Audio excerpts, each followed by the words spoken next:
Muy buenas noches, reciban un cordial saludo de parte de las Sociedades Bíblicas Unidas. Como cada semana nos reunimos para traerles un webinar de ciencias bíblicas con los mejores expositores especialistas en sus campos y esta noche no va a ser la excepción.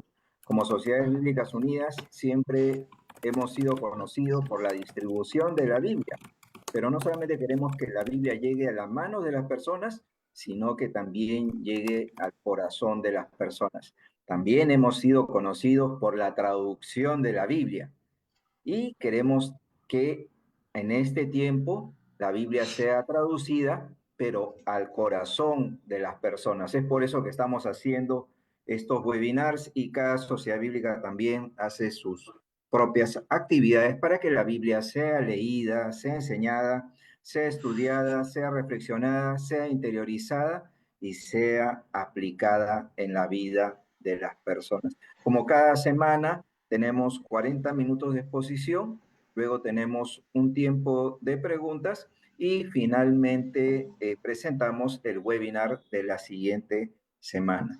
Lo que les pedimos siempre es que coloquen su país en el chat porque hacemos un sorteo de un recurso bíblico. También les pedimos que puedan participar haciendo sus preguntas a la persona que está renombrada con preguntas, que es mi compañero Rolando Villena. Rolando, saluda para que te vean ahí. Ahí está Rolando Villena de Bolivia y él va a recibir las preguntas esta noche. Y cada semana también lo que hacemos es compartir un versículo bíblico. Y le voy a pedir a nuestro compañero Ronald Mendoza de Sociedades Bíblicas Unidas en Ecuador para que comparta el versículo bíblico de esta semana. Y tiene que ver con la fecha. En algunos países celebramos el 14 de febrero, el Día de la Amistad, y vamos a compartir un versículo de 1 Corintios 13, versículos 4 al 5, en mi Biblia favorita, Reina Valera 1960, y después en el lenguaje de hoy, en Reina Valera contemporánea. Dice este versículo: el amor es sufrido, es benigno, el amor no tiene envidia, el amor no es jactancioso, no se envanece, no hace nada indebido, no busca lo suyo, no se irrita, no guarda rencor. Y en la Reina Valera contemporánea, este mismo versículo, en el lenguaje latinoamericano, dice: el amor es paciente y bondadoso, no es envidioso ni jactancioso, no se envanece, no hace nada impropio, no es egoísta ni se irrita, no es rencoroso. Invitamos a todas aquellas personas que aún no tienen su Biblia Reina Valera contemporánea que se acerquen a la sociedad bíblica que está en su país y puedan tener esta hermosa traducción. Vamos a encomendar este tiempo al Señor en oración. Amantísimo Padre Celestial, Señor, te agradecemos porque tu palabra permanece para siempre, tu palabra nos orienta, tu palabra nos guía, tu palabra nos fortalece y tu palabra, Señor, habla hoy. Señor, te pedimos por el expositor de esta noche, por el pastor profesor Tomás Sáenz, te pedimos para que lo dirijas y a nosotros, Señor, danos la disposición para poder prestar atención, Señor, poder recibir tu palabra y ésta produzca un efecto en nuestras vidas. Oramos en el nombre de Cristo Jesús. Amén. Y bueno, voy a presentarles al expositor de esta noche. Ya es un expositor que es ha sido uno de nuestros profesores de nuestros diplomados y ya es caserito, ya varias veces ha estado con nosotros compartiendo webinars, así que es un gusto tener con nosotros al profesor Tomás Sáenz Lozano. Él es natural de Perú. Él hizo estudios en bachiller en teología en el Seminario Bautista del Perú. Es profesional en teología del Seminario Evangélico de Lima y ha hecho una maestría en teología en la Universidad de Glasgow, en el Seminario Teológico de Edimburgo, en Escocia, en el Reino Unido. Ha realizado labores de misionero y pastor en la Iglesia Bautista, también como docente del Seminario Evangélico de Lima. Ha sido decano de la Facultad de Ministerio Pastoral y actualmente es docente del Centro Bíblico Teológico. y ahora nos va a compartir un tema muy actual y muy interesante. Ruth, una historia de migración y misión. Es su tiempo, profesor Tomás Sáenz. Ok, muy buenas noches, espero que se me escuche bien. Buenas noches, el Señor les bendiga.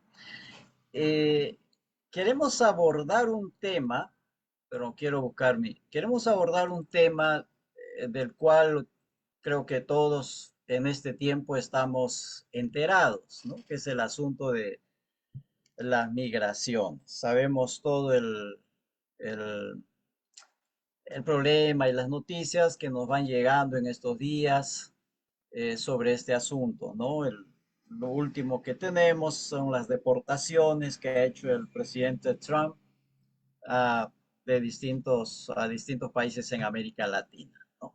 Es lo último que tenemos y sigue el problema por allí. Queremos reflexionar un poco sobre este tema que nos aqueja a todos. Todos estamos involucrados aquí y vamos a ver algo. Queremos ver algo, dar algunas, como se dice, algunas pinceladas nada más. No tenemos más tiempo. Y yo creo que vamos a dejar las puertas abiertas para que otros pastores, maestros, hermanos puedan seguir reflexionando sobre el tema, porque es un tema que lo tenemos encima nuestro en este tiempo. No es un tema lejano, es un tema actual y por ello digo que vamos a dejar o queremos tener las puertas abiertas para seguir reflexionando sobre este tema. Mi enfoque es teológico, no es antropológico ni sociológico, es teológico. No quiero meterme en un campo que no me corresponde. Y quisiéramos quizá más adelante escuchar algunas otras posturas, ¿no? Pero siempre desde una perspectiva cristiana, porque ese es el propósito de este foro y de este webinar. Muy bien, vamos a ver este asunto, vamos a tratar de verlo con, perdón, ya, con figuritas y cuadritos, a ver, vamos a procurar hacerlo.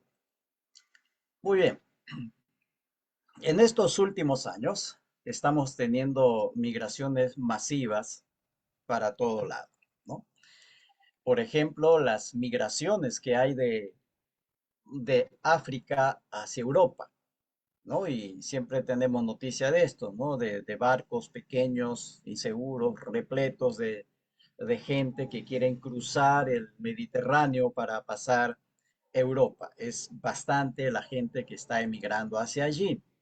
En América Latina tenemos este fenómeno de migración de nuestros hermanos venezolanos, ¿no?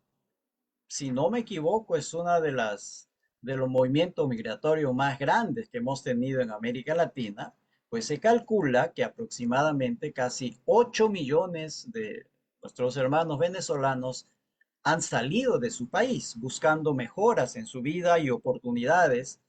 Es esa cantidad, casi 3 veces los habitantes del Uruguay, ¿no? Y el punto más álgido quizá donde todo el mundo quiere entrar es a los Estados Unidos, ¿no? Y es la frontera entre México y Estados Unidos, una de las zonas más calientes en este asunto. Eh, Sabemos que cuando entró el presidente Biden en los Estados Unidos, algo como que las puertas están abiertas y vengan los que quieran, ¿no? Y la gente se agolpó y pues hubo muchísima migración hacia ese lugar y esa frontera se vio muy colmada de gente queriendo entrar a los Estados Unidos. A las migraciones hay que añadir también los refugiados, ¿no? Los refugiados es gente que ha tenido que dejar su país o su zona por asuntos de guerra, de repente de desastres naturales también, y han ido a vivir provisionalmente en otro lugar con la esperanza pronto de volver a sus hogares, a su ciudad, a su país, después que pase el problema.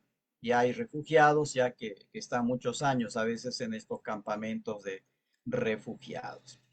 Muy bien, es todo un drama humano que estamos viviendo en América Latina. No somos ajenos. Antes veíamos Europa hace años, ¿no? Ah, ya está lejano, ¿no? Pero ahora lo estamos viviendo nosotros, ¿no?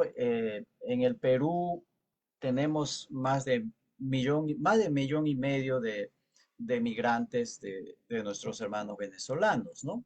Somos uno de los países que más hemos recibido y el resto está fuera en otros lugares. Muy bien. Ahora, veamos algunos motivos de por qué la gente migra, por qué la gente quiere ir a otro lugar. Un motivo puede ser la quiebra económica en sus países, ¿no? Debido a malas políticas económicas. Entonces, la economía de un país quiebra, la moneda sufre inflación y nunca te alcanza la plata, ni siquiera para cubrir las necesidades básicas, ¿no? Y entonces hay escasez de todo y sobre todo alimentación y la gente pues va a buscar dónde conseguir alimentarse así, mantener a su familia, ¿no? También un motivo pueden ser las políticas de gobierno, ¿no? Por algunos gobiernos dictatoriales, autoritarios, que entran y se quedan con la riqueza del país, ellos y su grupo, y a la población lo dejan en pobreza y lo mantienen en pobreza. Entonces la gente trata de huir porque ahí no tiene esperanzas ni oportunidades, ¿no? Pueden ser también los conflictos armados dentro de un país, ¿no? Como el terrorismo. En el Perú, en la década de los 70, 80, tuvimos un terrorismo muy, muy fuerte en el Perú y en la década del 80 se dio la mayor migración interna dentro del país, de las provincias, sobre todo de la zona de la sierra, hacia la costa, y Lima creció exponencialmente en la década del 80, ¿no? Debido a estos grupos terroristas. También pueden ser las guerras, ¿no? Tenemos el caso de Ucrania, o en estos años tenemos el caso de la guerra en Medio Oriente. Se calcula que de Ucrania en estos años, que ya van 3 años de guerra, han huido más de 5 millones de ucranianos, ¿no? Algunos, creo que ellos la mayor cantidad como refugiados de guerra y están en Polonia, y otros han migrado ya a otros lados. Pueden ser también la inseguridad ciudadana, ¿no? Hoy en día tenemos muchas extorsiones. Hablo de mi realidad aquí en Lima, en el Perú, en donde se hace peligroso salir a la ciudad. Se hace peligroso tener un negocio a veces porque te caen los extorsionadores. Entonces mucha gente que quiere iniciar un negocio, estar tranquilo, simplemente se va del país y se va a otro lugar, ¿no? Porque no se puede progresar en ese lugar, hay mucha delincuencia. Otro motivo puede ser mejorar mis salarios en el trabajo. No estoy mal aquí, pero quiero ir a otro lugar porque allá con lo que yo sé y lo que hago me van a pagar mejor que lo que me están pagando aquí. Otro puede ser motivo de estudios, ¿no? No hay aquí lo que quiero estudiar, o lo que los estudios allá van a tener más prestigio o son más rigurosos académicamente que en mi país. Puede ser también otro el asunto de la pobreza, ¿no? La pobreza hace huir a las personas hacia otro lado, hacia buscar oportunidades para salir de ese problema de pobreza. Y todos van a, van a salir con el propósito de mejorar su condición económica, la situación de su vida. Ese es el propósito. Hay aquí estoy citando aquí a la Organización Internacional para las Migraciones de la ONU.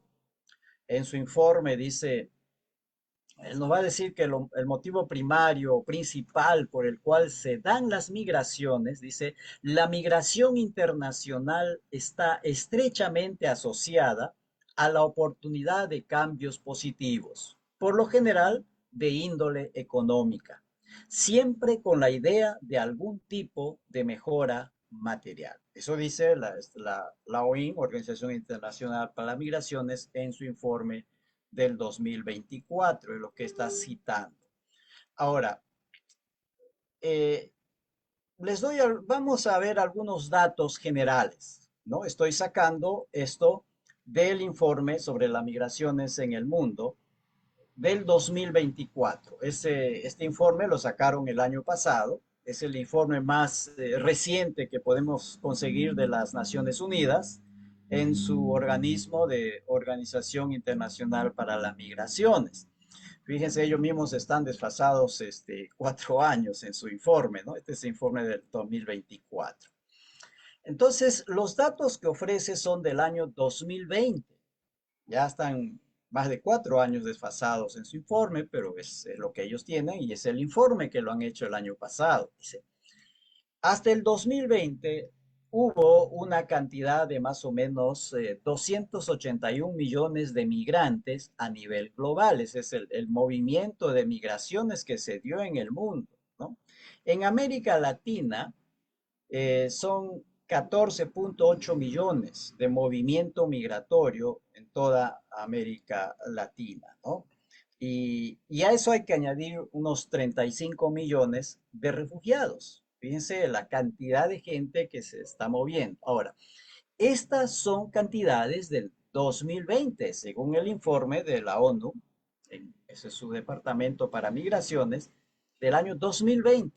Han pasado ya 4 años. Indudablemente que estas cifras han aumentado. Yo creo que no exageramos en decir que han superado ya los 300 millones de migrantes, ¿no? De movimiento migratorio a nivel global. Y se han añadido posiblemente más refugiados a todo esto. No es igual un refugiado que un migrante, ¿no? Entonces, estas son cifras del 2020. Estas cifras hay que añadirlas, no sé cuánto, pero algunos millones más sobre ello, ¿no? Porque en estos 4 años han sucedido muchas cosas más, muchísimas cosas más, como el caso de la guerra en Ucrania con Rusia, como les decía, donde se calcula que han salido más de 5 millones de ucranianos de su país corriéndose o abandonando su país por asuntos de la guerra. Ahora, veamos estos datos. Aquí hay unas filas, unas columnas que nos hacen en el mismo informe, el mismo documento, y nos va a poner por continentes el movimiento migratorio, dice, ¿no? El número de migrantes internacionales ha aumentado en todas las regiones de las Naciones Unidas, o sea, donde las Naciones Unidas están presentes, ¿no? Pero, dice, ha aumentado en mayor grado en Europa y Asia que en otras regiones. Y aquí tenemos Europa, que es el conglomerado de países, la Unión Europea, hay un total de 86.7 millones de migraciones. Estos son datos, recuerdo, del 2020. Eso indudablemente ha aumentado, ¿no? En Asia, el 85 millones, punto 6. América del Norte, Estados Unidos, 58.7. Y de ahí vienen los otros continentes, África, América y Oceanía. Y aquí quiero hacer una observación. Ya esto es mi observación personal, ¿no? Respecto del flujo migratorio, y esto va ya con mi tema, el mayor flujo migratorio es hacia los países que tienen una cultura judeocristiana o países que se denominan cristianos. Si sumamos las migraciones a Europa, cuyos países la mayoría se declaran cristianos todavía, ¿no? Sumamos que son 86.7 más América del Norte, 58.7, porque ambos lugares se declaran cristianos. Entre estos dos, entre Europa y América del Norte, suman aproximadamente 145 millones de migrantes. Se da ese flujo hacia estos países que se denominan o tienen la influencia o tienen una cultura judeocristiana. A eso podríamos añadir Oceanía también y aún América Latina y el Caribe, ¿no? Que la mayoría de ellos se declaran como países cristianos. Entonces, ya sobrepasamos los 50, 60 millones. Entonces, quede ahí esta observación hacia dónde va dirigiéndose el flujo. No hay un flujo migratorio sentido, por ejemplo, hacia los países de corte árabe o corte musulmán, ¿no es cierto? No hay un flujo migratorio allá. Se da hacia Asia, posiblemente ahí la mayor cantidad sea a la China y a otros países que están por allí cercanos, ¿no? Pero la estadística, estos gráficos nos hacen ver que el flujo migratorio se da hacia los países denominados países cristianos. Bien, después de ver ese pantallazo, ese panorama general, esos datos de migraciones, queremos ahora bajarnos o irnos al asunto de la Biblia. La Biblia, porque el asunto mío es una perspectiva teológica, la Biblia tiene muchas historias de migraciones. Por ejemplo, Babel, ¿no? La famosa Torre de Babel, en donde las lenguas fueron confundidas por el Señor y cada uno buscó quien hable el mismo idioma que yo, se agruparon y cada uno fue por su lado a buscar tierras donde habitar y donde vivir, donde hacer sus ciudades, sus sociedades y criar sus hijos y tener sus familias. Cada uno se fueron para distintos lados. Está la migración de Abraham, que es una de las historias más conocidas, ¿no? Que va de Ur de los Caldeos hacia Canaán, buscando aquella tierra prometida. Va detrás de la promesa que Dios le ha hecho y va a hacer una migración de muchos años. Está la migración de Jacob y su familia hacia, hacia Egipto, ¿no? Primera, sabemos toda la historia, ¿no? Lo de José, que es vendido por sus hermanos, luego después cuando se arreglan las cosas, José hace traer a su familia a Egipto para que no se mueran de hambre, porque había en ese tiempo en Israel o en la zona de Canaán, todavía no era Israel, eh, pasó una temporada de mucho hambre, ¿no? Y dice, el Señor me ha traído, me trajo acá para yo poder traerlos a ustedes y no se vayan a morir de hambre ahí en Canaán. Y quizá la más grande migración que nosotros tenemos en la Biblia es el Éxodo, ¿no? Aproximadamente unos 2 millones o 2,5 millones de personas migrando por el desierto durante 40 años, ¿no? Saliendo de Egipto después de haber sido esclavos y yendo detrás de la promesa del Señor para conquistar la tierra prometida. Una migración que duró 40 años. Eso es lo que nos va diciendo la escritura. Tenemos los cautiverios, ¿no? Por ejemplo, tenemos el cautiverio del reino del norte llevado por los asirios en el 722 aproximadamente, el reino de Judá en el 586-87 llevados por Babilonia. Son migraciones a la fuerza, porque son llevados como esclavos, ¿no? Son llevados en cautiverio. Y tenemos también al propio Señor Jesús migrando hacia Egipto por la amenaza de Herodes de matarlo. Y allí se quedó aproximadamente unos 4 años en Egipto y después regresó cuando murió Herodes, el que quería matarle, ¿no? Jesús mismo fue un migrante, ¿no? Siendo muy pequeñito. Sus 4 primeros años o casi sus 4 primeros años lo pasó en Egipto como migrante. Y ahora, todo esto tiene un trasfondo teológico. Estoy nombrando migraciones y podemos buscar más en la escritura, ¿no? Hay más. Tiene un trasfondo teológico. Fue en Babel el Señor tuvo que confundir las lenguas para que las personas puedan cumplir el mandato encargado por el Señor. Tienen que poblar toda la tierra, así que el Señor los confundió y se fueron. Fue una obra del Señor que tuvo que hacer para obligarlos a seguir poblando la tierra.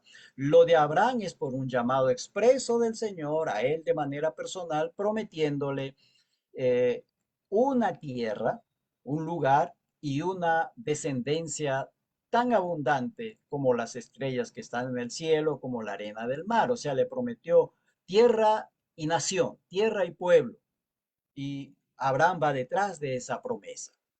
Jacob es movido también por el Señor. Primero sus hermanos van a vender a José y luego José los hace llevar. Dice, todo esto, vamos a ver una cita en un ratito de José, que todo esto fue provocado por el Señor para salvarlos de esa hambruna, porque el Señor tiene que cumplir su promesa y los llevó a Egipto y en Egipto se formaron como nación, 430 años en Egipto y luego el Señor los va a sacar y eso es el éxodo, ¿no? Con mano fuerte, mano poderosa, con poder, dice el Señor, los saca de Egipto y dejan de ser un pueblo esclavos para ser un pueblo libre y las leyes que el Señor les va a dar en el monte Sinaí son leyes para que ellos se mantengan como una nación libre e independiente. Y entonces todo ese pueblo va detrás de esa tierra prometida para conquistarla. Y ahora son ya una nación de varios millones. Los cautiverios también son motivados por el Señor como un juicio, castigo, disciplina a su pueblo para que no desaparezcan. Creemos que si su pueblo no eran sacados por el Señor de allí, del reino del norte, el reino del sur, iban ellos a desaparecer, se iban a diluir entre las otras naciones, iban a ser absorbidos y desaparecían. El Señor tuvo que sacarlos aparte, llevarlos a países extraños y allí ellos se vieron obligados a juntarse entre ellos porque eran extraños en un país. Y lo del Señor Jesús también fue movido, sabemos, por el Señor, ¿no? Muy bien. Ahora, fíjense, voy a citar solamente dos textos, nada más, pero podríamos citar muchos textos más. Dice, viendo este trasfondo teológico detrás de estos grandes movimientos migratorios que nosotros tenemos en la escritura, grandes y pequeños movimientos migratorios. Encontramos esto en Génesis, es lo que José le está diciendo a sus hermanos cuando José se da a conocer a sus hermanos. Sabemos toda la historia, es una de las historias más conocidas, ¿no? Dice, les dice José a sus hermanos, cuando él se da a conocer, sus hermanos están temblando de miedo, ahora sí, él se va a vengar de nosotros y nos va a matar. Y nos elimina aquí por el daño que nosotros le hicimos vendiéndolo como esclavo.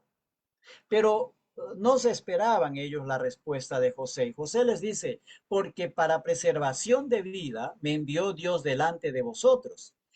Y Dios me envió delante de vosotros para preservaros posteridad sobre la tierra y para daros vida por medio de gran liberación. Así pues, no me enviasteis acá vosotros, sino Dios. Todo este movimiento que en un principio ni José lo entendía, ni su padre, después José entiende y dice, fue la mano de Dios creando todo este asunto, no de la manera en que nos hubiera gustado hacerlo, fue de una manera bastante dramática, ¿no? Que el Señor movió e inició esa migración, primero José y después la familia, de 70 a 72 personas, ¿no? Y esto es de Levítico refiriéndose al Éxodo. Dice, yo Jehová, vuestro Dios, que os saqué de la tierra de Egipto, para que no fueseis sus siervos, y rompí las coyundas de vuestro yugo, y os he hecho andar con el rostro erguido. Dice, el Señor dice, yo soy el que los saqué de la tierra de Egipto, y yo soy el que les rompí el yugo de esclavitud para sacarlos a ser un pueblo libre y anden ustedes con la frente erguida. Solamente dos textos y podríamos inferir y ver unos textos más de cómo es que el Señor está detrás de esto. Por eso decimos, hay todo un trasfondo teológico en cada uno de estos movimientos grandes o pequeños de migraciones que nosotros encontramos en la escritura.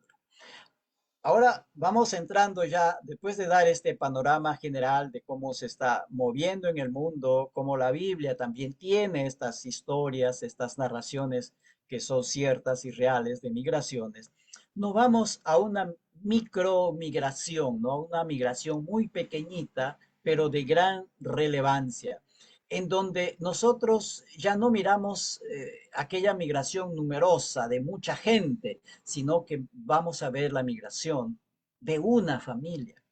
de una familia pequeña de 4 miembros. Y eso nos lleva al libro de Ruth.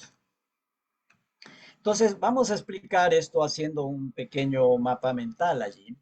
Eh, Ruth empieza diciendo que esto sucedió en el tiempo cuando los jueces gobernaban, o sea, antes de que haya monarquía en Israel, ¿no?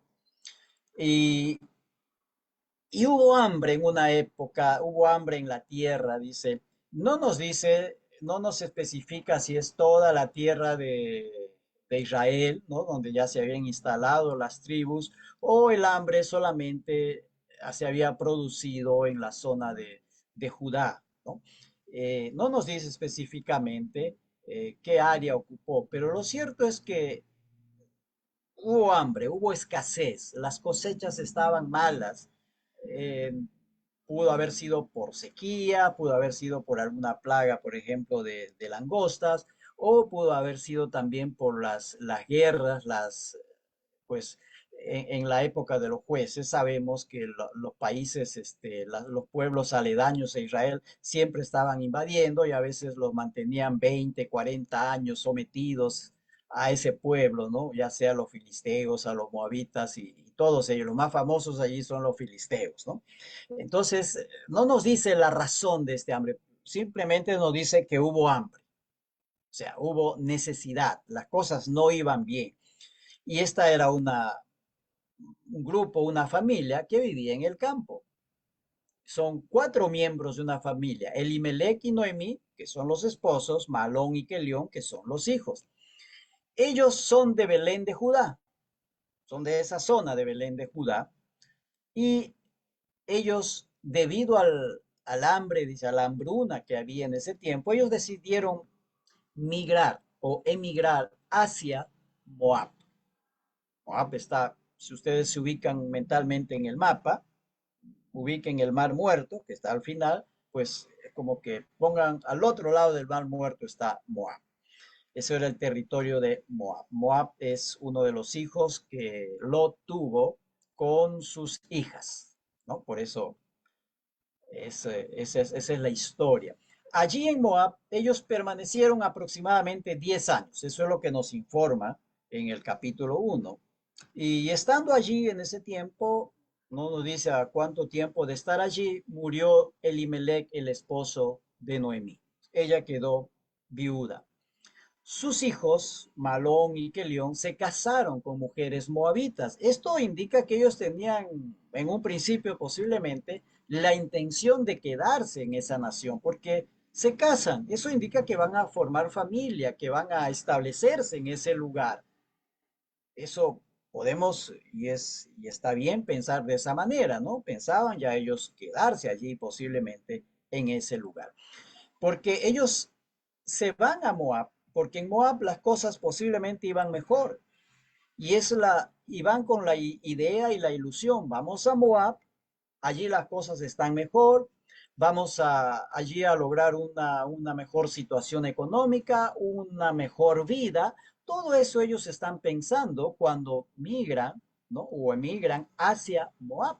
Eso está en la mente, porque eso está en la mente de todo aquel que va de un lugar a otro, que migra. Aquí la situación no me va bien, me voy a otro lugar porque allá veo que las cosas están mejor. Es la misma idea que tuvo esta familia. Y allí van a estar 10 años.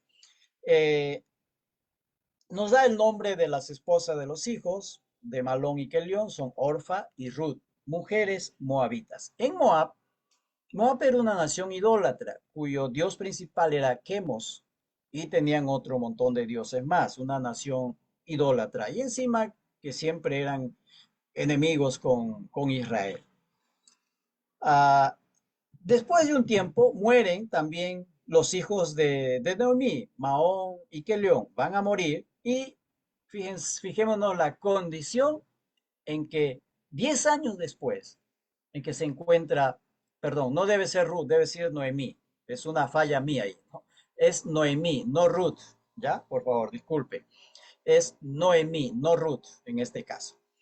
Eh, Noemí, después de 10 años, se encuentra desamparada en Moab, en tierra extraña. en mayor pobreza de lo que había salido de Egipto, de su tierra, de Belén de Judá, sin esposo y sin hijos. Una mujer desamparada, en tierra ajena.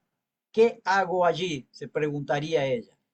Las cosas le fue de mal en peor, como decimos. Las cosas se empeoraron. No logró lo que ellos fueron a buscar. Le salió todo al revés. Después de 10 años, Noemí se encuentra en un desamparo total en tierra extraña. Entonces, eso nos lleva al retorno de Noemí hacia su tierra. Noemí y junto a sus nueras, Orfa y Ruth, ellas deciden seguir. Noemí decide regresar a su tierra. ¿Qué hace allí? Está peor que antes, mejor me voy a mi tierra. Allí al menos tengo familia, tengo alguien que me ayude, tengo todavía mis tierras por allí y aquí estoy en desamparo. Entonces, Noemí decide retornar y sus nueras, por alguna razón también, yo creo saber por qué es la razón, lo vamos a ver en un ratito, sus nueras Orfa y Ruth deciden seguirla. Entonces salen de Moab y regresan a Judá, ¿no? Porque había llegado a oídos de Noemí que el Señor había bendecido nuevamente la tierra en Judá y los campos prosperaban, había buena cosecha y decía, mi país, mi tierra está mejor de lo que estoy aquí, así que aquí no tengo nada que hacer, aquí estoy en la miseria, así que mejor me regreso a mi país. Y se va y empieza su regreso y le acompañan sus nueras. Quizá no nos dicen qué parte del camino, quizá poco a poco de salir de la ciudad o del lugar donde ellos estaban, cuando habían iniciado el regreso, Noemí le dice a sus nueras que regresen a su país, regresen a la casa de su madre, regresen a su pueblo, porque con ella no van a tener ninguna esperanza. No, con ella no esperen ya nada porque ya no tiene otros hijos más para ofrecerles como marido y al despedirlas, las va a bendecir y la bendición, esto es bastante importante, las bendice en el nombre de Jehová, su Dios, no en el nombre de ellos, no les dice, bueno, Orfa y Ruth, que sus dioses los acompañen y los bendigan, regresen, no dice, los bendice en el nombre del Señor, en el nombre de Jehová, en el nombre de su Dios, los bendice Noemí. Les dice dos cosas en esa bendición. Que Dios tenga misericordia de ellas, que Jehová Dios tenga misericordia de ellas y les dé un nuevo hogar, que puedan volver a casarse y tener una familia, rehacer su vida, porque con Noemí no tenían ninguna esperanza. No había más esperanza en ellos. Y sabemos la historia. Orfa se despide de Noemí y regresa a su pueblo. O sea, regresa a Moab. No sé si de un cuarto de camino, medio camino, pero de algún momento Orfa decide regresar. Más Ruth decide, más Ruth decide acompañar a su suegra, no quiere abandonarla. Y aquí tenemos este verso, estos dos versos que son capítulo 1, 16 y 17, muy conocidos, ¿no? Y cuando Noemí le dice a Ruth, regresa a tu casa, a tu pueblo, donde tu madre. Orfa regresa, mas Ruth le dice, no me ruegues que te deje, ¿no? Se para, imaginémonos la escena, se para frente a Ruth, frente a Noemí, y le dice, no me ruegues que te deje y me aparte de ti, porque a donde quiera que tú fueres, iré yo, y donde quiera que vivieres, viviré yo, viviré. Tu pueblo será mi pueblo y tu Dios mi Dios. Donde tú murieres, moriré yo, y allí seré sepultada. Así me haga Jehová, y aún me añada, que solo la muerte hará separación entre nosotras dos. Quiero destacar dos cosas aquí. Uno, que Ruth le dice a Noemí que ella va a estar con ella, con Noemí, hasta el día de su muerte, que la va a acompañar, que no se va a separar de ella, pero también hay algo que quiere compartir o va a compartir con Ruth, no solo su compañía, por eso le dice, tu pueblo será mi pueblo y tu Dios mi Dios. Voy a ser ciudadana, quiero ser ciudadana de tu nación, de tu pueblo, quiero ser parte de tu pueblo, aunque yo soy extranjero, extranjera, pero yo quiero ser parte de tu pueblo. Y es más, quiero que tu Dios sea mi Dios, que tu Dios, que yo pueda adorar al mismo Dios que tú adoras. Esto es toda una declaración de conversión, no es una declaración de fe. Y le dice, donde tú murieres, moriré yo y allí seré sepultada. Y aquí hace es un juramento y le dice, así me haga Jehová y aún me añada. Esta expresión usted lo va a encontrar muchas veces en los libros de Samuel. Y esto es un juramento. Y le dice, si yo no cumplo mi palabra, que el Señor me castigue severamente. Y él dice, ¿cuál Dios le debe castigar si él no cumple su palabra? Y es Jehová. Así me haga Jehová o Yahvé, como quieran llamar. Ahora, el nombre de Jehová es el nombre personal de Dios, es el nombre que indica que este Dios que es creador de los cielos y de la tierra se relaciona personalmente con cada uno de nosotros. No es el Dios lejano, imposible de alcanzar, sino que es el Dios que se relaciona personalmente con nosotros.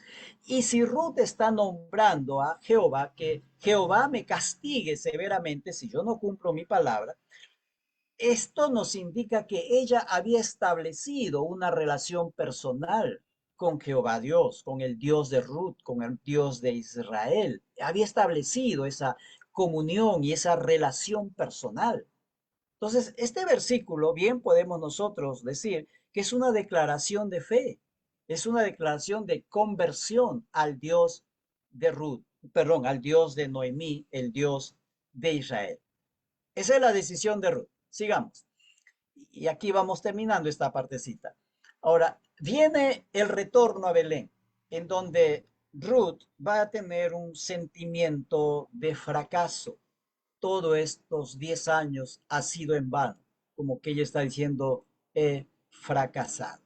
Pero detrás de toda esta expresión de Ruth hay un trasfondo teológico que ella misma nos declara. Fijémonos, Noemí y Ruth llegan a Belén y allí están las mujeres.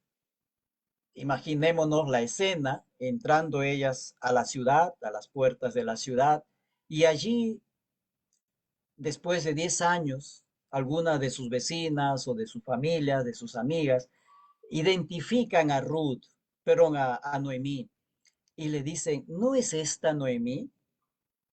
Imagínense la escena, ¿no? ¿No es esta Noemí? Fíjense esta mujer. Se parece, porque es una mujer que está delgada, demacrada, con ropa andrajosa y camina con la cabeza agacha, de vergüenza, quizá tapando su rostro, pero por alguna cosa le conocen que ella es Noemí, la identifican a Noemí entrando a la ciudad. Entonces Noemí le responde, no me llamen más Noemí, llámenme Mara. Y Mara quiere decir amargada o amargura.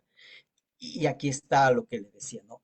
Ella dice, llámenme Mara, porque el Todopoderoso me ha puesto en gran amargura. Este es el famoso, el Shaddai, ¿no? El Todopoderoso, el que todo puede, así como que te levanta, te destruye. Esa es la idea del Todopoderoso, el que destruye, el que te derriba. Así como que sostiene tu vida, también te derriba, puede destruir. Dice, el Todopoderoso me ha puesto en gran amargura. Y sigue ella y dice, me fui llena, pero Jehová me ha vuelto con las manos vacías. O sea, yo fui bien de aquí. Quizá económicamente no estaba tan mal, no era tan pobre. Y he regresado más pobre de lo que salí. Me fui llena porque me fui como una mujer casada, con sus 2 hijos, y ahora regreso en desamparo y en pobreza. Me fui llena, pero Jehová me ha vuelto con las manos vacías. Jehová ha dado testimonio contra mí, o sea, el Señor Jehová me ha castigado. Y vuelve a repetir el asunto, el Todopoderoso me ha afligido. No me llamen más Noemí, llámenme Mara, porque el Todopoderoso me ha amargado la vida. Ella está pensando, quizá desobedecí al Señor, no escuché la palabra del Señor de quedarme en su tierra y me fui a una nación extraña que es enemiga nuestra y que es una nación idólatra. Y allí, en vez de ser bendecida, el Señor me ha castigado y me ha traído con las manos vacías, peor de lo que yo había ido de aquí hace 10 años. Entonces hay una sensación, un sentimiento de fracaso en la expresión de Noemí. Eso uno puede verlo allí, con cuánto sentimiento expresa, ¿no? Su amargura. Ahora soy una mujer que tiene la vida amargada porque el Todopoderoso me ha amargado, me ha afligido mi vida. Ella no abandona, sabe que todo esto el Señor fue trabajando en ella. Ahora, después de dar esa breve historia también de Ruth, solo hemos abarcado en el capítulo 1, eh, podemos ver la obra misionera en el libro de Ruth. Pero que pasemos ahora a eso, después de ver esa breve historia, cómo se llevó a cabo ese, esa ida y vuelta hacia Moab, de Belén a Moab y luego de Moab a Belén, ¿no? Ese ida y vuelta. Noemí, mientras Noemí permaneció en Moab, mantuvo su fe. Y eso por eso digo, es muy significativo cuando ella bendice a sus nueras en el nombre de Jehová Dios. Y es muy significativo el hecho cuando ella dice, el Todopoderoso me ha amargado. Jehová me ha traído con las manos vacías. Es muy significativo eso, porque ella no ha abandonado, no ha dejado su fe en el Dios de Israel, en el Dios de sus padres, en el Dios que ella conoce. Mantuvo su fe y dio testimonio del Señor a sus nueras. Y creo que, o sea, ella es una nuera, perdón, una suegra, es de las suegras buenas, ¿ya? Siempre hacemos chistes de la suegra, ¿no? No podemos hacer ese chiste con Noemí, porque fue una de las mejores suegras que uno puede encontrar. Ya quisiéramos todos tener la misma suegra, ¿no? Una suegra como Noemí. Y sus nueras deciden seguirla. Sus nueras deciden seguirla, porque vieron en ella una persona de bondad, una persona de una fe profunda, que a ellas como mujeres las ayudó en su crecimiento quizá emocional, espiritual, y les predicó del Dios de ella. Ella sabía quién era el Dios de Noemí. Noemí no se acopló a la cultura de su época, no se dijo, no, aquí estoy en un pueblo extraño y tengo que, que, que adorar también a los dioses de aquí. Ella no creyó, no creía en un Dios territorial, ¿no? Allá en Jehová está bien para Belén, para Judea o para el territorio de Israel, pero es solo para ellos. En cambio, yo estoy acá en Moab y aquí hay otro Dios, así que tengo que adorar al Dios de acá. No, no, ella siguió adorando a su Dios. Parece que en ella no había ese sentido de un Dios territorial, de que Jehová Dios es solo Dios de allá, de ese territorio. No, Dios es Dios en todas partes, ¿no? Ellas sabían quién era el Dios en quien creía Noemí y llevó consigo una discípula. Y parece que Noemí no se dio cuenta de todo lo que había hecho, cómo el Señor le había movido. Creemos que en todo esto está a la mano de Dios y ella no se da cuenta todo lo que el Señor está haciendo con ella. Y lleva consigo una discípula que había hecho ya una declaración de fe, que creyó en el Dios, en Jehová Dios, y porque ya y tenía ya esa relación personal con el Señor, con el Dios de Israel. Parece que Noemí en un primer minuto, en una primera instancia, no se da cuenta de eso. No, no arrastra detrás de sí un grupo, un montón de gente de moabitas, ¿no? Diciendo, mira, todos estos moabitas se han convertido. No, viene con una sola mujer, con una sola discípula, ¿no? Su nuera Ruth. Ahora, Ruth emigra entonces a la tierra de Noemí. Ella era moabita y se va a vivir junto con su suegra en Israel, ¿no? En Judá. Y allí practica la fe en Jehová, rehace su vida conyugal, familiar con Booz, sabemos la historia, Booz, y pasa a ser parte de la genealogía de David y del Señor Jesús, y da testimonio de una verdadera fe en el Señor. Cuando uno sigue leyendo los capítulos 2, 3 y 4, siempre se está hablando bien de Ruth. Es moabita, pero es una mujer que ha creído en el Señor, en el Dios de Israel, en el Jehová Dios, y practica su fe. Y siempre uno puede seguir leyendo los otros capítulos y lo que va a ver es el testimonio. Todos dan un buen testimonio de Ruth, empezando de Booz, que luego va a ser su esposo, en un matrimonio de levirato, ¿no? Y, y tiene buen testimonio. Una extranjera, voy a usar el término que usamos ahora, evangelizada por su suegra, que ahora está en el pueblo de Israel, y todos tienen un buen testimonio de esta mujer extranjera. Los moabitas y los judíos o israelitas no se llevaban bien, se odiaban a muerte, pero en este caso todos quieren a Ruth, que se ha convertido a la fe del Dios de Israel. Ahora, Orfa, la otra nuera, regresa a su pueblo, pero lleva el testimonio que Noemí le dio. Lleva el testimonio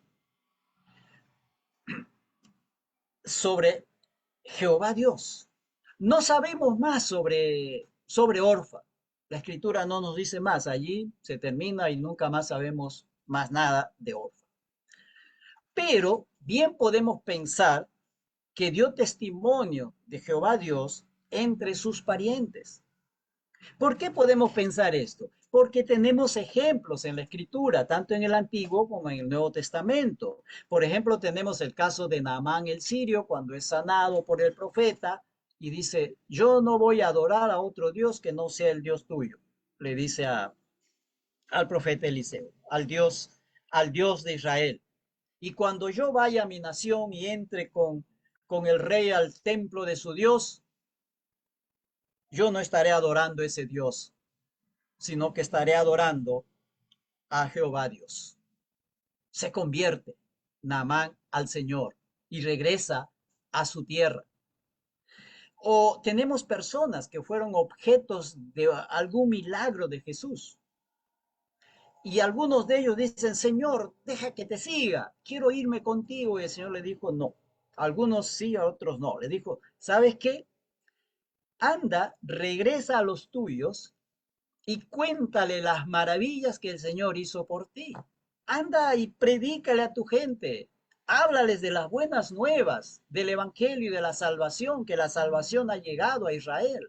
Anda y testifícalos. O sea, igual el día de Pentecostés, va a venir gente de todas partes del imperio y fuera de las fronteras del imperio romano.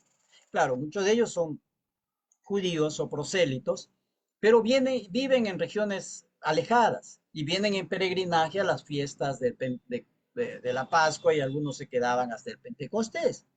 Ellos escuchan predicar a Pedro y luego regresan a sus pueblos. En los primeros siglos, de repente, en todo el imperio romano hay cristianos. ¿Quién los evangelizó? ¿Lo evangelizó Pablo, Pedro? No, no dan para tanto. No dan para tanto. Pero había cristianos más allá de las fronteras del Imperio Romano. ¿Quién evangelizó a esas personas? Evangelizaron a aquellos que pudieron haber escuchado a Pedro en el día de Pentecostés y regresaron a su pueblo y allí ellos evangelizaron a otros y se formaron comunidades cristianas. El caso de Epafras, ¿no? escucha a Pablo en Éfeso predicar y luego regresa a su ciudad que es Colosas y allí predica el Evangelio y forma una iglesia. Pablo nunca estuvo en Colosas, a quien escribe una carta a la iglesia de los colosenses, pero Epafras fue el que llevó, escuchó a Pablo y llevó el Evangelio. Y así podríamos buscar por allí otros ejemplos de cómo alguien escuchó a un predicador aquí y luego regresó a su lugar y allí dio testimonio del Dios a quien él se había convertido, de Cristo.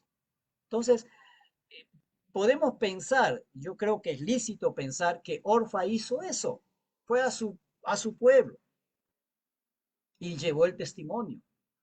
Y quizá por testimonio de ellos, muchos se convirtieron.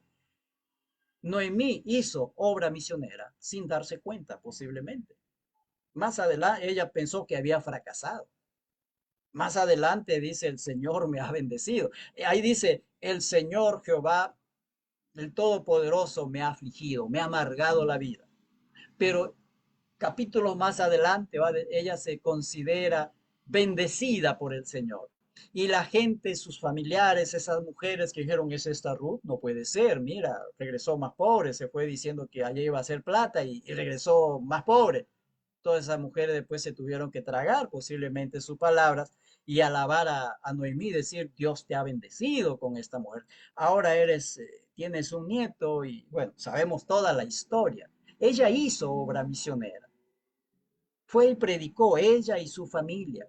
Y el Señor no le permitió establecerse en Moab, sino que le hizo regresar, no de la manera que hubiera ella pensado, ¿no? Con las manos llenas, con, con una situación económica mejor. No, no, el Señor generalmente no actúa a veces como nosotros pensamos. ¿Se acuerdan de Pablo que le dijo, Pablo vas a ir a predicar a reyes y a príncipes y a todos? Y Pablo llegó, pero no le recibieron con alfombra roja, sino que llegó en cadenas. Pero el Señor le llevó y cumplió su promesa, no en la manera que le hubiera gustado quizá a Pablo mismo, que le reciban con la alfombra roja. Aquí viene el representante, el apóstol Pablo, el gran apóstol Pablo. No, no, no. Llegó como prisionero en cadenas y despreciado, pero predicó al propio César, predicó a las autoridades, a príncipes y a reyes, predicó, pero a la manera que Dios quiso que él predicara, no a la manera que Pablo quiso que predicara. Y Noemí hizo obra misionera allí. Ahora, migración y misión hoy.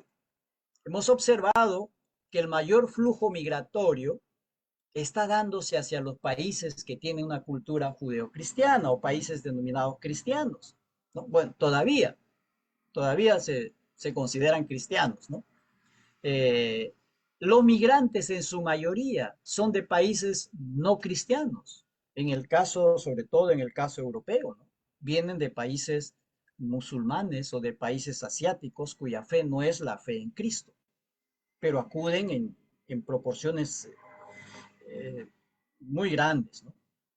Ahora, ya que los países cristianos, denominados cristianos, que en otros tiempos invertían recursos económicos muy grandes, personal, ¿no? Personas, para hacer misiones en países lejanos, ahora ya no lo hacen, están quitando, cada vez hay menos misioneros de estos países que antes eran potencias misioneras, ¿no? Entonces podemos preguntarnos, ¿será que el Señor está trayendo a esas personas de esos países lejanos para que reciban el testimonio de Cristo? Dirá el Señor, ustedes no van, pero yo los estoy trayendo. Mi esposa y yo, por asuntos de estudios, tuvimos que vivir un año en Edimburgo, en Escocia. Cuando salíamos a las calles, veíamos grupos grandes de 10 o 15 muchachos, todos asiáticos, chinos, japoneses, filipinos y algunos de ellos también pakistaníes y indios y otros, pero más asiáticos en esto de China, coreanos, filipinos y ellos. Así en grupos grandes. Y conversando con un hermano a cuya iglesia yo iba, él me invitó, iba a esa iglesia, y yo conversando esas cosas decía, ya que ustedes no están yendo, es exactamente lo que estoy expresando aquí, ya que ustedes no están yendo y tú eres testigo de cómo la misión de ustedes está retirándose de muchos países, ya no está invirtiendo dinero, no quieren invertir dinero en misiones y se están retirando, entonces ¿no será que el Señor ahora les está trayendo a ustedes? Ya que ustedes no van, entonces el Señor los trae para que reciban testimonio aquí, porque esa es la misión que el Señor ha encargado, ¿no? O sea, ir y predicar el Evangelio, pero como ustedes están acortando la mano, ahora el Señor los está trayendo a ustedes para que ustedes les prediquen el Evangelio. Podemos pensar en ese sentido, ¿no? Ahora, hay iglesias, ahí en Edimburgo conocí una iglesia, estoy seguro que habían otras iglesias, hay iglesias que han empezado ministerio, una iglesia que entré, pero una iglesia episcopal, eh, ellos ya tenían un ministerio con migrantes. Y ahí vi sentado un grupo de regular tamaño de asiáticos, ¿no? Que ellos habían iniciado un ministerio con personas migrantes, porque había a montones. Generalmente eran jovencitos, porque iban allí a Edimburgo por asuntos de estudios. Edimburgo tiene una de las mejores universidades, ¿no? Está considerado en el top de las universidades a nivel mundial. Entonces va mucha gente, asiáticos, y iglesias que han iniciado ministerios con migrantes. Creemos que puede suceder como antes, que muchas de estas personas se convertirán al Señor, que van migrando a distintos países, se convertirán al Señor y cuando regresen a su país llevarán el testimonio de Cristo. Eso lo vemos en el Nuevo Testamento, ¿no? Esto de hechos que hemos citado del tiempo de Pentecostés, cómo llevan el testimonio y de repente aparecen cristianos por todo el imperio romano y más allá de las fronteras. Es por estas personas que en algún lugar, en ese movimiento de tránsito de un lugar a otro, escucharon el Evangelio y fueron y predicaron en otros lugares y la gente se convirtió. Migración y misión hoy, una oportunidad. El suceso migratorio que se relata en Ruth, en el libro de Ruth, no fue casual. Creemos que fue obra del Señor, quien movió a Noemí y su familia hacia Moab para dar testimonio de la salvación del Señor. Y sí que lo dio, pero no quizá en la manera que a Noemí le hubiera gustado. Dios siempre hace las cosas como Él quiere y no como nosotros queremos. Pero creemos que fue el Señor el que movió a Noemí y su familia hacia Moab para predicar allí la palabra, dar testimonio del Dios de Israel. Y lo logró. No regresó con una multitud de discípulos, regresó con una. Suficiente, suficiente. Y otra que dejó y que podemos pensar que fue y predicó la palabra del Señor a los suyos.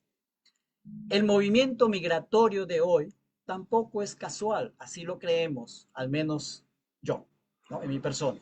Es obra del Señor para que también otros conozcan la salvación en Cristo. Y podemos no verle razón, decimos, no solamente son movimientos, porque en ese país los tratan mal y hay un gobierno dictatorial, autoritario y que los está matando de hambre y por eso ellos se huyen de allí.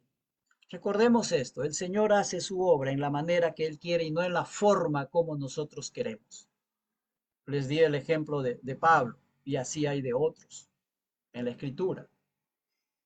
Y creemos que el Señor está provocando todo esto para que de alguna manera esta gente pueda conocer a Cristo. Los creyentes debemos tomar estos movimientos como una oportunidad que el Señor nos da para evangelizar a las personas que van y vienen por nuestros países y ciudades. En América Latina tenemos ese asunto y creo que aquí la mayoría vivimos aquí en lo que denominamos LATAM, Latinoamérica, y sabemos sobre este asunto y estamos viendo pasar gente, ir, venir, entrar y salir de nuestras ciudades, de nuestro país.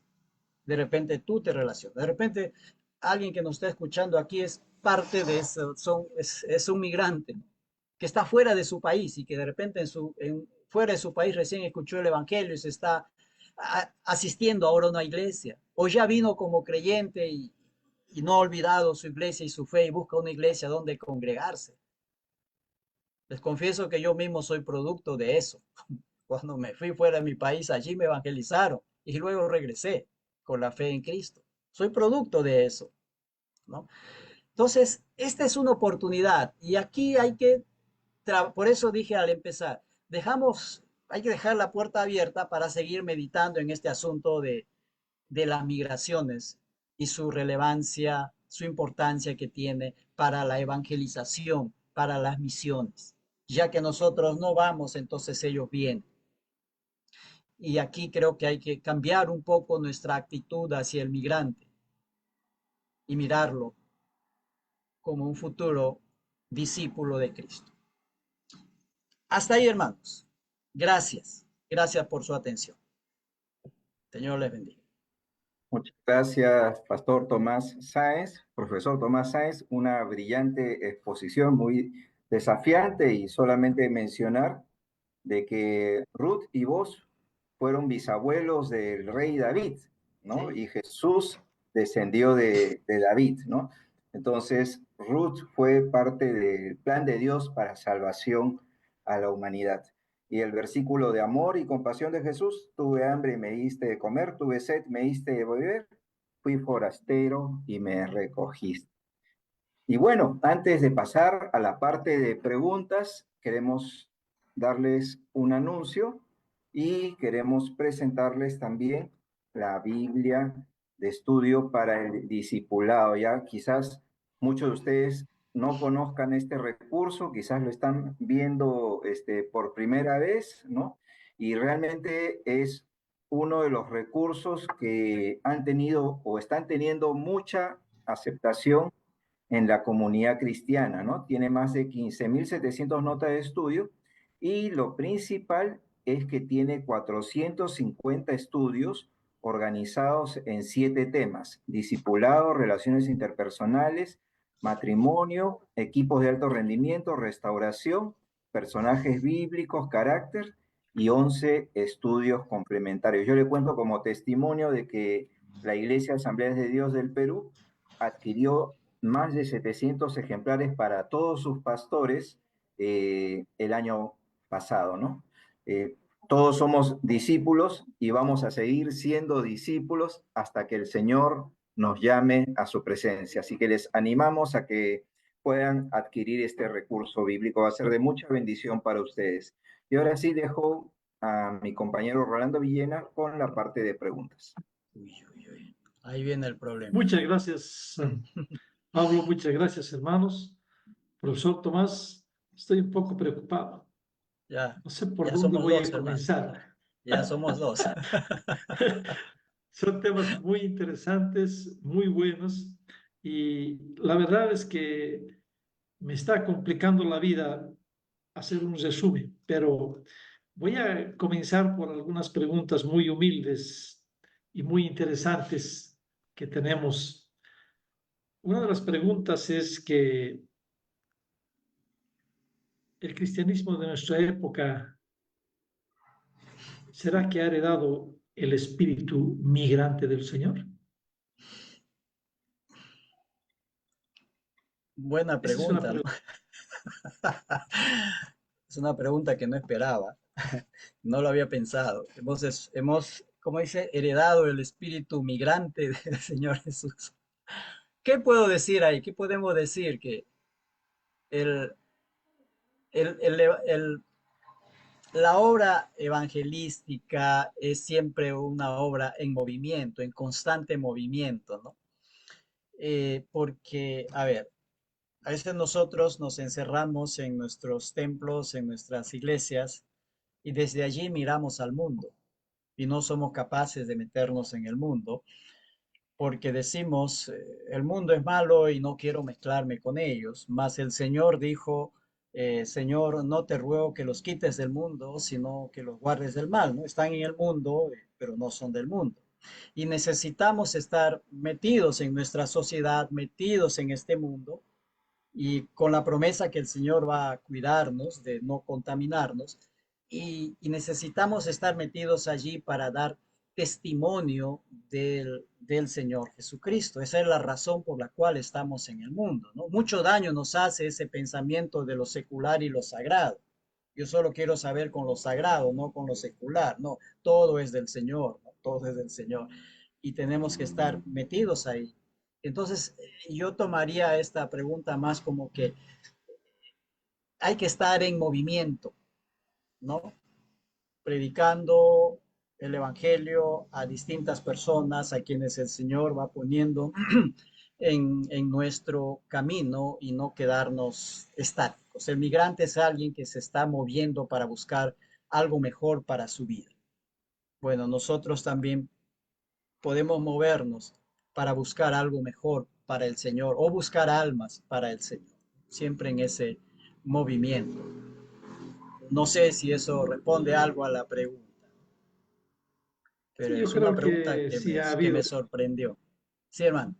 sí ha habido algunas preguntas muy similares, como por ejemplo, ¿el cautiverio se puede aplicar a la iglesia o a una familia como castigo? Y bueno, pero has dado una respuesta muy interesante, profesor. Aquí hay una segunda pregunta y tiene que ver un poco con la exposición y también lo que tú nos has mencionado, que vamos a ver desde un punto de vista teológico. Dice, o sea, ¿qué paralelismo hay entre Ruth y Cristo, entre la narrativa de Ruth desde la implicación teológica de Cristo? ¿Podría decir que se establece un paralelismo entre Ruth y Cristo? No sé, a ver, antes de eso, ¿no? Me quedó algo ahí al final de la pregunta anterior. El Señor no castigó a Noemí, sino que ese fue el plan del Señor. Entonces, en ese sentido, nosotros diríamos, el Señor castigó a Pablo porque lo llevó en cadenas a Roma. No, y el Señor no castigó a Pablo. Eso fue el plan del Señor. Y creemos que igual fue con Noemí. El Señor no castigó. Noemí pensaba que el Señor le había castigado, pero después se dio cuenta que no. El Señor la había bendecido. Entonces, es la forma como el Señor actuó, no en la forma que le hubiera gustado a ella, pero el Señor actuó e hizo su obra. Ahora, un paralelismo entre Ruth y Cristo. No sé por dónde podríamos empezar o ver este asunto, ¿no? Eh, es el asunto de que, no sé, Ruth viene de un país extranjero hacia una nación extranjera y es recibida o su testimonio le hace ser aceptable entre el pueblo de Israel. En cambio, cuando el Señor Jesucristo viene, estoy pensando, cuando el Señor Jesucristo viene, dice, a lo suyo vino y los suyos no le recibieron, le rechazaron y es más, le mataron, ¿no? Le crucificaron al Señor Jesús, no le recibieron de buena manera, siendo él uno de ellos. No era un extranjero, era judío, no era extraño, no era un extranjero. En cambio, Ruth, siendo extranjera, dio buen testimonio y fue bien recibida y fue aceptado por todos por su buen testimonio, aunque al principio no le aceptaron. Y no sé, no sé qué otro paralelismo podríamos sacar. Yo estoy dando un paralelismo un poco contrario, ¿no es cierto? Que uno es aceptado y el otro no es aceptado. No sé, por ahí, hermanos, faltaría pensar a mí mismo. Entonces, mucho tiene para tejer este libro de Ruth, realmente. Sí, sí. Y hay unas dos preguntas más. Ah, esta pregunta dice, habla sobre la implicación del peregrinaje de Ruth y su suegra, Mm, o de Israel, considerando el recuento que tú hiciste al principio y bastante interesante de desde el punto de vista del enfoque teológico, Babel, Abraham, Jacob, el Éxodo, los cautiverios y Jesús. Entonces, mirándolo así, estoy queriendo entender para armar la pregunta. Dice, las implicaciones del peregrinaje de Ruth y su suegra, comparadas con la migración moderna y el papel que la iglesia debe tener en este tiempo. O sea, a Bueno, Ruth les creo, reconocieron mujeres. Entonces, ¿cómo podemos enfrentar este texto? A Noemí, perdón. sí. Eh, a ver, creo que al final de la exposición dije algo, debemos tomar este asunto de las migraciones como una oportunidad para evangelizar a aquellos que entran y salen de nuestro país, de nuestra ciudad y lo vemos pues como migrantes, ¿no? Yo no sé si entre nosotros hay alguien que su iglesia ya tiene un ministerio con personas migrantes. Posiblemente entre nosotros hay alguien que pertenece a una iglesia que tiene un ministerio con personas migrantes, ¿no? Entonces, eh, respondo como lo dije al final, ¿no? Este, debemos tomarlo como una oportunidad que el Señor nos está dando, porque creemos que el Señor está detrás de todo este movimiento migratorio, nos está revolviendo a todo el mundo, nos está poniendo eh, cabeza abajo, ¿no? En todo esto, porque al menos en América Latina,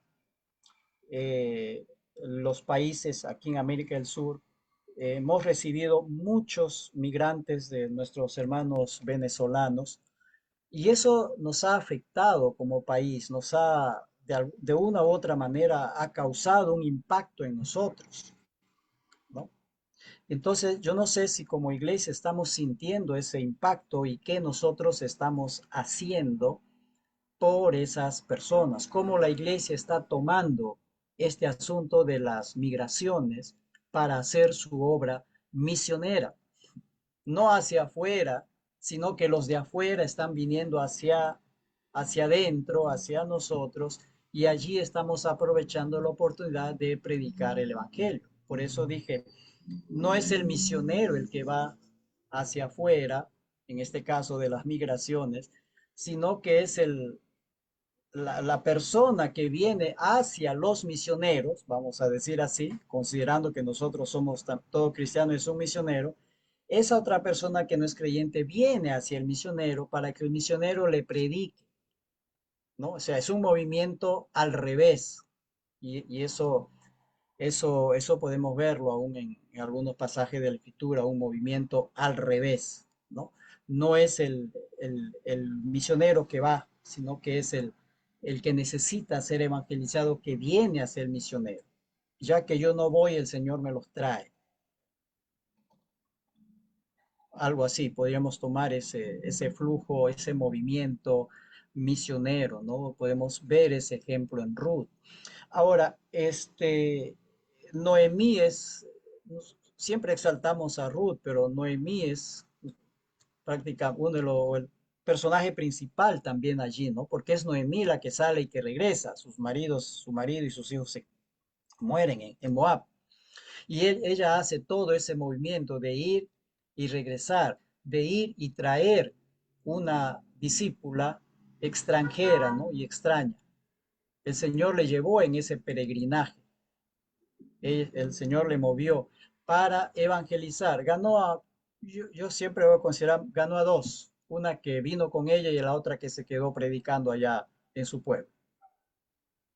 Entonces, no sabemos a cuántos de lo que logramos predicar en nuestras ciudades y en nuestros países, cuando ellos regresen después a su país, muchos de ellos van a ir a predicar el evangelio entre su familia, entre los suyos. Muchos de ellos serán líderes, de repente se convertirán en líderes en su país, en su nación, porque escucharon el evangelio acá.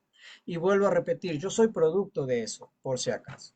Es mi experiencia personal. Soy producto de ese que me fui a otro país, allí me convertí, allí me evangelizaron y regresé acá. No sé más de aquella persona que me evangelizó, nunca, no tengo más contacto con.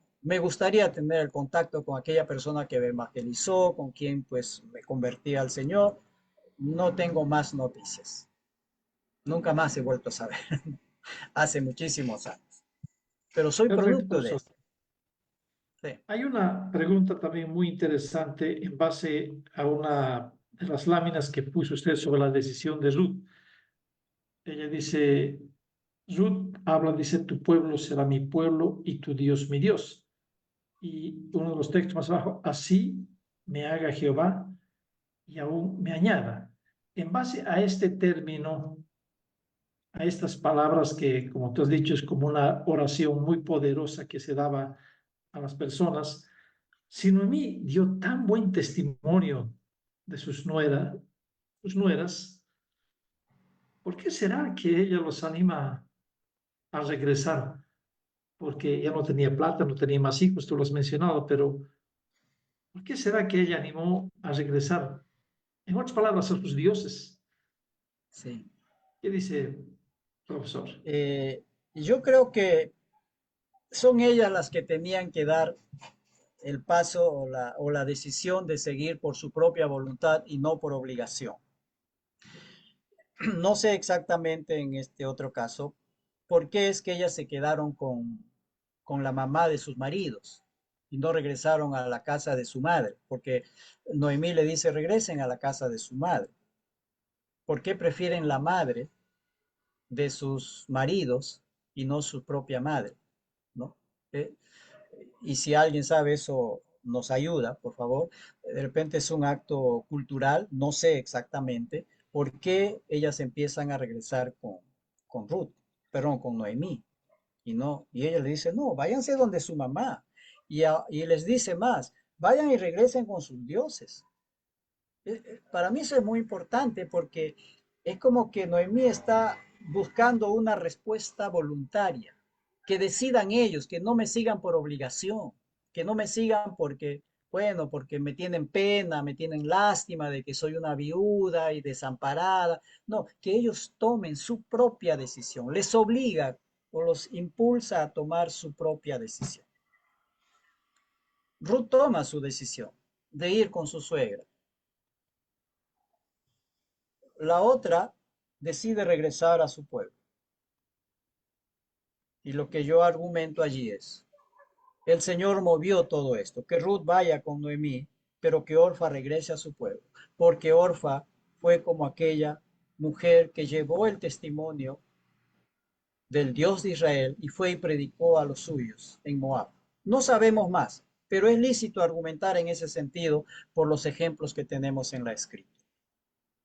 Y eso cuando dice que Jehová me añada, ¿no? Es como que el Señor me castigue muy severamente si yo fallo a mi palabra, si yo fallo a mi promesa de acompañar a Ruth, a Noemí toda mi vida, de, de ser parte de su pueblo y de adorar a su Dios. Todo eso Ruth le dice a su suegra, a Noemí. Y termina diciendo, que Jehová me castigue si yo no cumplo mi promesa. Esa es la idea de esa frase. Esa es la idea de esa frase. Que el Señor me castigue si no cumplo mi promesa. Que lo único que podrá separarme de ti, le dice a Noemí, será la muerte. Ninguna otra cosa nos separará. Bueno, por ahí vamos, hermano. Muchas gracias, profesor, por esto. Vamos a terminar con esa pregunta, pero me queda algo en el corazón y creo que usted lo ha mencionado. Cuando uno toma este paso de migrar o ir a cualquier lado, es una decisión que uno lo toma por decisión propia. Y qué tremendo mensaje, ¿no? Que Noemí animó. Ustedes tienen que tomar esa decisión. Y yo creo que hoy como iglesia estamos siendo desafiados por la migración. Probablemente Sí, somos, como tú has dicho, un migrante, pero creo que es la decisión nuestra de dar ese testimonio que nosotros hemos recibido de alguna manera. Muchas gracias, profesor, por este tiempo, esta exposición, y creo que estamos todos muy contentos de haber tenido un pequeño desafío desde un punto de vista migratorio que hoy está en boga en nuestro mundo. Muy bien, vamos a terminar sí, con esto.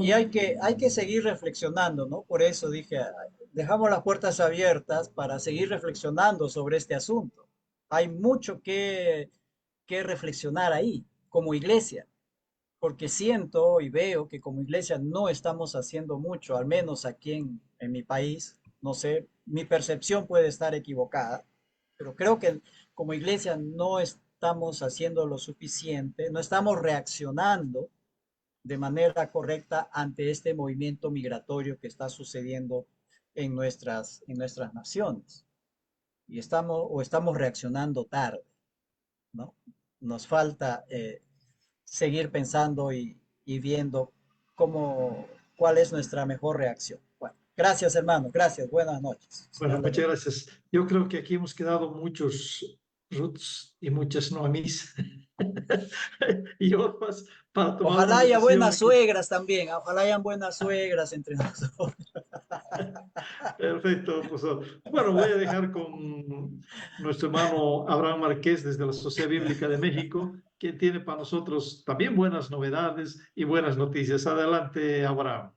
Gracias, Rolando. Muy buenas noches a los hermanos que todavía nos acompañan. Sí nos ha dejado un motivo de oración, definitivamente, hermano Tomás. Vamos a pasar a los anuncios finales, ya para concluir con la transmisión, y voy a citar a los ganadores del recurso bíblico que las sociedades bíblicas ofrecen cada semana. Es muy importante, por favor, que las personas que escuchen su nombre se comuniquen de manera directa a la sociedad bíblica de su país para que les indiquen cómo recibir este recurso. Los ganadores de esta semana: de Perú, Carmen Jauregui Ludeña; de Ecuador, Carolina Rodríguez; de Guatemala, José Jiménez; de Colombia, Milton Tapías; de Bolivia, Rebeca Delgado; y en México, Pascual Cruz. Por favor, contacten con su sociedad bíblica. Nuestro webinar de la próxima semana, si me ayudas por ahí, Ronald, para poner el flyer. Ahí lo tenemos. Tenemos a la doctora Isela Trujillo, sin lugar a dudas una de las principales biblistas, traductoras de América Latina. Ella es consultora de traducciones de lengua de señas para Sociedades Bíblicas Unidas, hablando de un tema que también es desafiante, que nadie queda fuera: el reto de traducir la Biblia a la lengua de señas. Una disertación muy importante en voz de una voz más que autorizada, una biblista, una traductora de alta relevancia, que ha aportado mucho desde las diferentes ciencias bíblicas, y que estará el viernes 21 de febrero. Ahí al lado de la fecha están los horarios en los que los tendremos. Les quiero invitar a que concluyamos con una oración final para ya dejar paso a los saludos finales. Te damos gracias, buen Señor del cielo y la tierra, unidos en tu nombre, Padre, como un solo cuerpo, en una sola fe, Señor, invocándote, reconociendo tu soberanía, Padre, reconociendo la bendición, Señor, de poder escuchar la voz de tu Espíritu a través de la disertación que hoy hemos escuchado, Señor, y reconocer en ella, Padre, la invitación a un seguimiento integral que implica ver por el desprotegido, que implica ser empáticos ante las necesidades que nos desafían en el continente, y como iglesia, Señor, que nos guían, Padre, a buscar, Señor, el filtro que el Evangelio tiene, la respuesta que el Evangelio tiene para estas necesidades de la sociedad moderna, Padre. Te pedimos, Señor, que lo que hoy has hablado lo podamos transmitir en nuestras comunidades de fe el fin de semana, entre la gente con la que ministramos, Padre, y que, como siempre hemos dicho, todo sea conforme a tu corazón, para honra, para gloria tuya y edificación de tu iglesia. En Cristo Jesús, con acción de gracias, concluimos. Amén. Y ahora sí les invito, por favor, si gustan abrir sus cámaras, sus micrófonos, para enviar un saludo final ahí con el profesor Tomás Sainz. Este es el momento, y con el favor de Dios nos vemos la próxima semana. Que Dios les bendiga. Gracias, hermanos. El Señor les bendiga. Gracias. Bendiciones desde Hermano, Colombia. Un abrazo. desde Lima, muchas gracias, Hermano, bendiciones. Hasta Abraham. luego. Buenas Hasta noches, luego. hasta la próxima semana, queridos hermanos.